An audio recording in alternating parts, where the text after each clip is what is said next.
सो 22-23 हजार रुपए में वन प्लस का नॉट CE5 है, जिसमें तगड़ी परफॉर्मेंस मिल जाती है, सॉफ्टवेयर एक्सपीरियंस मिलता है, AI के सारे फीचर्स मिल जाते हैं। तो उसमें 4-5 हजार रुपए एक्स्ट्रा खर्च करके नॉट 5 लेना जरूरी है, या क्या चीजें ऐसी इसमें मिल जाती हैं जो नॉट CE5 में नहीं मिलती है, उन सभी को पता लगाने की कोशिश करेंगे। और कुछ लोग ये भी पूछ रहे थे कि नॉट CE5 या नॉट 4 में से कौन सा लिया जाए, तो इसका जवाब भी वीडियो के आगे तक पता चल जाएगा। मेक श्योर करना कि वीडियो आगे तक देखना ताकि सारे डाउट्स A to Z खत्म हो जाए ना। पहली चीज आ जाती है प्राइस। देखो नॉट CE5 का base variant 8GB RAM 128GB से मिलता है और नॉट 5 का 8GB रैम 256GB के साथ मिल जाता है। एंड यहाँ पर जो है ना प्राइस डिफरेंस आपको 4 से 5 हजार का देखने को मिल जाएगा दोनों में, ऑफर्स वगैरह लगा के। और सेल के टाइम पे मे भी आपको और सस्ता भी देखने को मिले, बट उसके अलावा यहाँ पर जो है बॉक्स कंटेंट आपको दोनों में एग्जैक्टली सेम चीजें देखने को मिल जाती हैं। टाइप ए वाला चार्जर मिल जाता है, type A to type C cable मिल जाती है, अच्छे केस दोनों में ही देखने को मिलते हैं। उसके बाद जो आप ऑब्जर्व करोगे भाई साहब बिल्ड क्वालिटी किसकी बेटर है, तो एनी डे यहाँ पर बिल्ड क्वालिटी नॉट 5 की बेटर निकल के आ जाती है। नॉट CE5 में जो है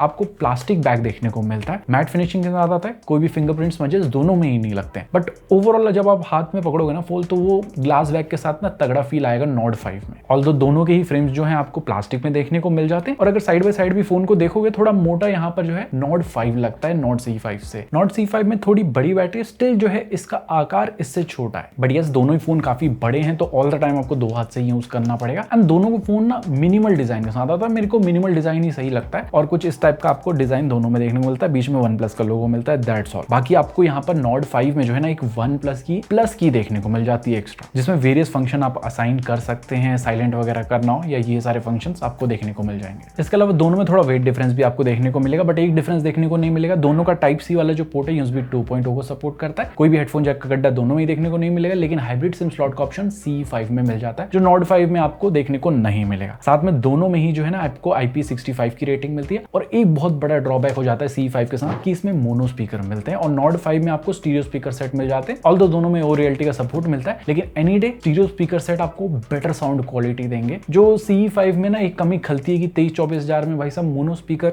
लाउड है, लेकिन मजा होता है, और वो मजा जो है ना वो स्टीरियो स्पीकर से आता है। और एक और चीज की दिक्कत आ जाती है कि CE5 में आपको एवरेज हैप्टिक्स मिलते हैं, जिनको आपको ऑफ ही करके रखना है, वही ज्यादा अच्छा है। और नॉट 5 में अच्छे टक वाले आपको देखने को मिल जाते हैं। ओवरऑल इंप्लीमेंटेशन आपको यहाँ पर नॉट 5 में भी पूरा UI में अच्छे से इन हैप्टिक्स का देखने को मिलेगा, जिससे आपका एक्सपीरियंस और ज्यादा बेटर हो जाएगा। बाकी इन दोनों में ही जो है in display fingerprint nothing sensor देखने को मिल जाता है, fastly securely all the time work करता है, एंड दोनों की प्लेसमेंट जो है नीचे साइड में। सो बिल्ड के जो मेजर कॉन CE5 में है ना, वो नॉट 5 उसे कंप्लीट कर देता है, जैसे कि आपको स्टीरियो स्पीकर सेट मिल जाते हैं, देन हैप्टिक्स अच्छा मिल जाता है, ओवरऑल बिल्ड क्वालिटी भी आपको अच्छी मिलती है। बाकी इसके अलावा एक चीज दोनों में काफी कॉमन मिलती है, डिस्प्ले जो है ना आपको बड़ी दोनों में ही देखने को मिल जाती है, लेकिन यहाँ पर भी जो है ना 1.5 के रेजोल्यूशन वाली आपको मिल जाती है नॉट 5 के साथ, और फुल HD+ वाली मिलती है आपको CE5 के साथ। बाकी एज सच डिस्प्ले में ना बहुत ज्यादा अंतर नहीं है, हमने साइड बाय साइड बहुत ज्यादा कंटेंट भी देखा इसमें, एंड आप देख सकते हो यहाँ पर कोई भी आपको मेजर फर्क देखने को नहीं मिलेगा, कलर्स भी वैसे ही दिखते हैं, एंड छोटी स्क्रीन में ज्यादा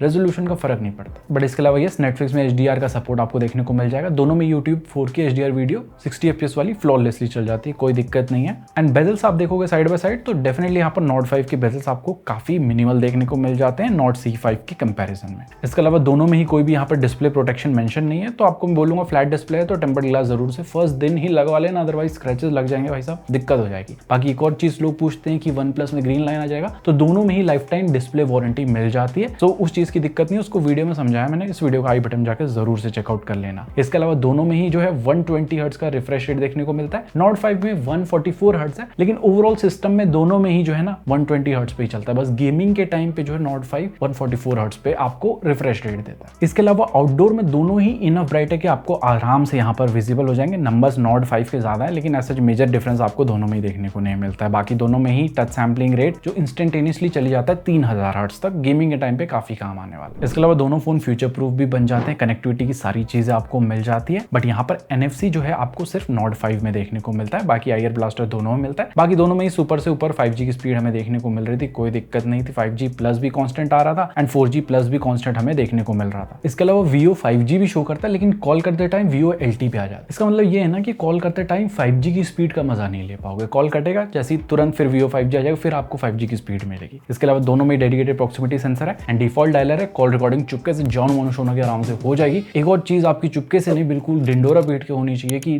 वीडियो पसंद आ रही है, लाइक करना है, चैनल को सब्सक्राइब करना है। अभी तो पर्दे के कलर की टी शर्ट भी ले ली है, उसी का बचा हुआ कपड़ा लगाया है इसमें। ना एक चीज यहाँ पर आप दोनों में ही एग्जैक्टली सेम मिलेगी, वो है ऑफ कोर्स इनका सॉफ्टवेयर एक्सपीरियंस। दोनों में oxygen OS based on Android 15 देखने को मिलता है एंड दोनों में ही मेजर जो है 4 अपडेट मिलेंगे और 6 साल के सिक्योरिटी पैच मिलेंगे। एंड यस, ये लोग रेगुलर है अपडेट के मामले में। स्टार्टिंग में कुछ दोनों में ही जो है फालतू के एप्स 5-6 देखने को मिलते हैं जिन्हें आप अनइंस्टॉल कर सकते हो। बाकी इन रिकमेंडेशन को आप ऑफ कर सकते हो। इन दोनों की एक डिटेल वीडियो भी बनाई है बाय द वे, उस वीडियो का आई बटन में जाकर जरूर से चेकआउट कर लेना, समझ आ जाएगा कि किन किन एप्स के आपको नोटिफिकेशन को डिसेबल करना है। इसके अलावा जो है ना लुक वगैरह एग्जैक्टली सेम डिट्टो, वही फ्यूचरिस्टिक सा मॉडर्नाइजेशन दर्शाता हुआ आपको यहाँ पर लुक देखने को मिलता है कंट्रोल सेंटर में। ओवरऑल यूआई दिखने में तो अच्छी लगती ही लगती है, साथ में आपको फीचर्स भी यहाँ पर मिल जाते हैं। लेकिन फीचर में भी ऊपर नीचे चीजें की गई हैं, जैसे पहले आपको app lock, dual app, internet speedometer, always on display के बहुत सारे ऑप्शन दोनों मिल जाते हैं। लेकिन CE5 में यहाँ पर सीमलेस वाले नहीं मिलते हैं और ऑलवेज ऑन भी नहीं रख सकते आप ऑलवेज ऑन डिस्प्ले को CE5 में। तो उसका एक ही जॉब था, वही ऑलवेज ऑन डिस्प्ले से छीन लिया। तो ऐसी चीजें नहीं करनी चाहिए, सॉफ्टवेयर एक्सपीरियंस एटलीस्ट सेम देना चाहिए। इसके अलावा जो है ना आपको यहाँ पर एज लाइटिंग, फिंगरप्रिंट एनिमेशन वगैरह वो सब मिलते ही हैं एंड AI के भी फीचर ऑलमोस्ट सेम ही आपको यहाँ पर दोनों में देखने को मिल जाते हैं। ये दोनों की AI के फीचर लिस्ट है, देख सकते हो एग्जैक्टली सेम ही AI की फीचर लिस्ट आपको मिलती है। बाकी एनिमेशंस वगैरह भी दोनों में प्रॉपर मिलते हैं, आप ओपन के, क्लोज करके, नोटिफिकेशन सेंटर के। ओवरऑल आपको मजा आएगा UI यूज करने में भाई साहब, वो फ्लूइडिटी, वो स्मूथ, वो ऑप्टिमाइजेशन ना वो फील होगा आपको। तो यही छोटे मोटे चेंजेस दिख रहे थे अभी तक, लेकिन अब बड़ा चेंज दिखता है, वो दिखता है इनके परफॉर्मेंस में। स्नैपड्रैगन का 8s Gen 3 मिलता है Nord 5 के साथ और Dimensity 8350 Apex मिल जाता है आपको Nord CE5 के साथ। दोनों में LPDDR5X रैम है, UFS 3.1 की स्टोरेज मिलती है और बेंचमार्किंग स्कोर्स भी आपको ऑलमोस्ट सेम ही यहाँ पर देखने को मिल जाते हैं। Geekbench थोड़े बेटर आपको यहाँ पर Nord 5 के साथ देखने को मिलते हैं, देन ग्राफ भी थोड़ा Nord 5 का बेटर देखने को मिलता है और CE5 में परफॉर्मेंस मोड ऑन करके ऐसा कुछ आ रहा था, ऑफ करके कुछ ऐसा आ रहा था। बाकी रीड राइट के स्कोर ज्यादा हमें Nord CE5 में देखने को मिल रहा है। आई डोंट नो ऐसा क्यों है कि बड़े भाई को जो है मार्क्स कम मिल रहे हैं, छोटे भाई अव्वल मार्क्स से प्रदर्शन यहाँ पर दे रहा है, बट ये चीजों पे हमारा ज्यादा बिलीव नहीं रहता, हमारा प्रैक्टिकलिटी में रहता है। तो प्रैक्टिकलिटी में देखो, normal day to day usage, multitasking, ये सब बहुत आराम से हो जाएगा। आप बहुत ज्यादा मल्टीटास्किंग भी करते हो, 3-4 ऐप चला लिए, उसके बाद बीच में जो है आप म्यूजिक सुन रहे हो, पेमेंट कर रहे हो, दोनों ही फोन बिल्कुल डिसअपॉइंट नहीं करने वाले हैं क्योंकि परफॉर्मेंस प्रोसेसर तगड़ा है दोनों में। अब इसी चीज को मैं टेस्ट कर रहा था कि कोई डिफरेंस देखने को मिलता है, तो ऐप ओपन कर रहा था मैं, ऑलमोस्ट सेम टाइम पे ही दोनों के ऐप यहाँ पर ओपन हो जाते हैं एंड 5-6 ऐप खोलने के बाद 6वां-7वां ऐप भी ऑलमोस्ट सेम टाइम पे ओपन हो रहा है। लेकिन एक चीज की मैं देख रहा था कि दिक्कत है CE5 में कि रैम मैनेजमेंट थोड़ा यहाँ पर इंप्रूव करने की जरूरत है। 3-4 ऐप 10 ऐप्स में से इसने क्लोज कर दिए थे CE5 में, Nord 5 में रखे थे उसने बैकग्राउंड में। इसके अलावा NT2 के रीड राइट स्कोर के भी जो हमने टेस्ट करके देखा, दोनों ऑलमोस्ट सेम टाइम पे ही फिनिश कर रहे थे। तो ऐसा कोई मेजर बहुत बड़ा डिफरेंस जो है ना परफॉर्मेंस में साइड बाय साइड तो हमें देखने को नहीं मिला। और जो डिफरेंस मिलता भी है ना, वो कहाँ मिलेगा, थोड़ा गेमिंग आप हार्डकोर लेवल की करोगे तो। ऑल्दो यहाँ पर दोनों ही चिप काफी सक्षम है, हमने कुछ दिन पहले ट्वीट भी किया था कि परफॉर्मेंस तकड़ी मिल जाती है। तो वैसे तो दोनों में 90 FPS का BGMS सपोर्ट देखने को मिलता है, लेकिन यहाँ पर FPS मोड को ऑन करके एक में CE5 में 120 FPS पे चल जाते हैं और Nord 5 में 144 हर्ट्ज पे चलता है, विच इज इनसेन। और 144 हर्ट्ज में भी ना हमें ऑलमोस्ट 130 के ऊपर ही FPS देखने को मिल रहे थे Nord 5 में, और वहीं पे 90 to 110 FPS के बीच में हमें CE5 में परफॉर्मेंस देखने को मिल रही थी, विच मैं बोलूंगा कि ठीक है कि प्राइस डिफरेंस भी थोड़ा सा है, तो उस हिसाब से यहाँ पर Nord CE5 भी डिसअपॉइंट नहीं कर रहा है। बाद में हमने जो है यहाँ पर कॉल ऑफ ड्यूटी मोबाइल भी खेला था, उसमें भी 120 FPS सपोर्ट मिलता है CE5 में और 144 हर्ट्ज तक यहाँ पर चले जाता है आपका Nord 5 के साथ, और वहां पर भी 130 FPS के ऊपर मिल रहे थे Nord 5 में और 110 to 115 FPS कुछ हमें देखने को मिल रहे थे CE5 के साथ। इसके बाद जब हमने जेंशिन इम्पैक्ट ट्राई किया ना, तो जेंशिन इम्पैक्ट में यहाँ पर दोनों में ही 60 FPS का सपोर्ट देखने को मिलता है, बट यहाँ पर FPS मोड को ऑन करके दोनों में 90 FPS पे यहाँ पर चल जाती है चीजें। बट ऐसी जो बड़ी गेम है ना, इसमें एक्चुअल में स्नैपड्रैगन की जो है भूमिका काफी नजर आती है। तो 75 to 90 FPS के बीच में हमें एवरेज परफॉर्मेंस मिल रही थी Nord 5 के साथ, 60 to 70 FPS के बीच में हमें परफॉर्मेंस मिल रही थी यहाँ पर एवरेज Nord CE5 के साथ, जब आप लॉन्ग गेमिंग आवर्स करते हो इतनी बड़ी गेम पे। बाकी देखो दोनों में ही जायरोस्कोप ऑन पॉइंट एक्यूरेट देखने को मिल जाता है एंड हीटिंग भी ऐसा मेजर मैंने दोनों में ही कोई प्रॉब्लम फेस नहीं किया। हाँ, टेम्परेचर थोड़ा ज्यादा Nord 5 के साथ जाता है, 43 डिग्री सेल्सियस तक ये टच कर रहा था, बट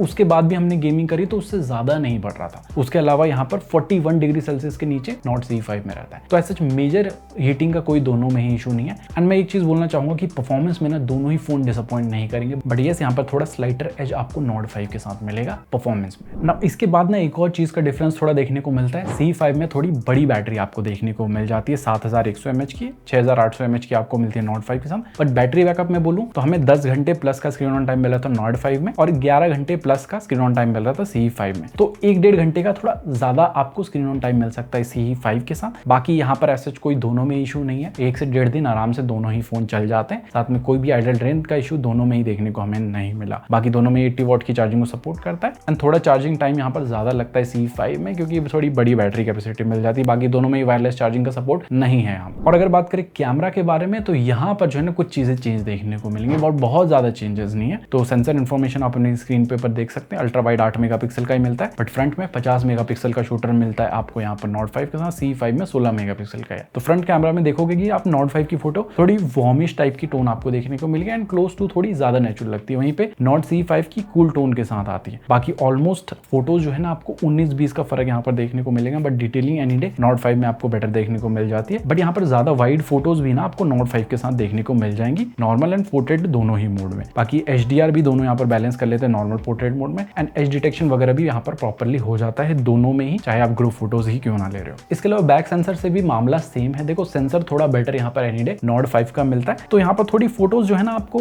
19-20 के फर्क में ना 20 जो है नॉट 5 के जैसे देखने को मिलेंगे, मतलब थोड़ी बेटर आपको नॉट 5 मिल जाएंगी, बट ऐसा बहुत ज्यादा मार्जिनल डिफरेंस देखने को नहीं मिलेगा। बट यहाँ पर भी कलर टोन जो है ना थोड़ा वार्मिश साइड में ही है नॉट 5 का एंड कूल टोन रखता है C5 का। ये चीज आप देखोगे जब आप बादल का कलर देखोगे, C5 में थोड़ा सा ब्लूइश टाइप का कर दिया है और वहां पर एक्चुअल में जो बादल के कलर थे वो नॉट 5 जैसे हैं। बाकी ये और कुछ सैंपल्स जो हमने मेन सेंसर से लिया है, दोनों के मेन सेंसर से इनफैक्ट 2x में भी क्लिक हो जाती है। तो ऐसी कुछ डिटेलिंग आपको यहाँ पर आपको वेरियस सिनारियोज में दोनों ही फोन में देखने को मिल जाएंगे। आपको किसकी ज्यादा बेटर लगी फोटोज कमेंट सेक्शन में बता सकते हो। बाकी दोनों में ही मैक्सिमम जूम 20x तक हो जाता है, जिसमें थोड़ी सी डिटेलिंग मेरे को नॉट 5 की बेटर लग रही थी। इसके अलावा पोर्ट्रेट मोड में भी दोनों में 2x डिजिटली जूम का ऑप्शन मिलता है, जिसमें ठीक ठाक फोटोज दोनों में ही आ जाती है। कलर साइंस भी आपको सेम ही देखने को मिल जाता है, थोड़ा सा बेटर आपको नॉट 5 में मिलेगा, बट 19-20 का फर्क रहेगा, इतना ज्यादा मेजर डिफरेंस देखने को नहीं मिलेगा। बाकी बोके ब्लर अच्छा मिलता है, एज डिटेक्शन दोनों में ही तगड़ा मिल जाता है एंड HDR भी यहाँ पर दोनों ही बैलेंस कर लेते हैं 1x एंड 2x दोनों में ही। बाकी इसके अलावा अल्ट्रा वाइड से भी जो है ना दोनों में डिसेंट फोटोज देखने को मिल जाती है। नाइट मोड में भी ऑलमोस्ट एग्जैक्टली आइडेंटिकल फोटोज देखने को मिलेंगे। तो आप बोलोगे भाई साहब इतनी सारी चीजें सब सेम है, तो फर्क का है? फर्क आपको मिलेगा जैसे आप फ्रंट कैमरा से वीडियो रिकॉर्ड करोगे तो 4K 60 FPS का सपोर्ट मिल जाता है नॉट 5 के साथ फ्रंट से, और फुल HD 60 FPS का सपोर्ट मिलता है C5 के साथ। तो एनी डे बेटर क्वालिटी मिल जाएगी आपको नॉट 5 के साथ। बैक में भी जो है 4K 60 FPS का सपोर्ट दोनों में ही देखने को मिल जाता है। यहाँ पर भी जो है थोड़ा क्वालिटी आपको बेटर नॉट 5 की लगेगी।